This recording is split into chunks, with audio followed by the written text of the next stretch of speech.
Жасым 35-те. Бүгін Айша ханымға келіп, өзімді жақсы жеңіл сезініп қалдым.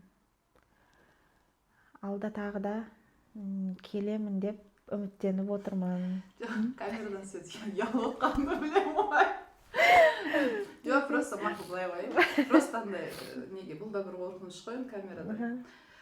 Шынымен ақ сен қандай сезімде болып отырсың келген кезде и қазір қандай ощущение болады, терапия қалай өтті соны айтып берші. Келген кезде ше бір шетінен қысылып, бір шетінен қорқыңқырап отқам. Өйткені не айтарымды білмей.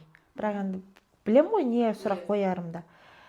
Ақша жөнінде болғаннан кейін ана қарызға кіріп кете беремін деп. Ал енді қазір бағанағы неден кейін, терапиядан кейін уже жеңіл сезініп, не дейді, қарыз жоқ адам сияқты қуанышты сондай болып отырмын да.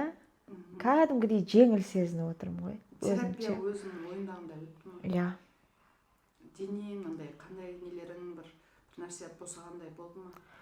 Айтады ғой, жеңіл ана ұшып кететін адам сияқты отырмын ше.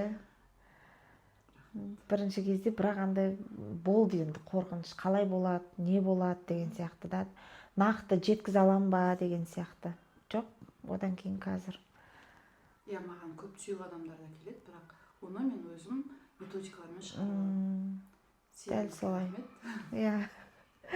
Қуаныштымын, шынымен келгеніме қуанып отырмын.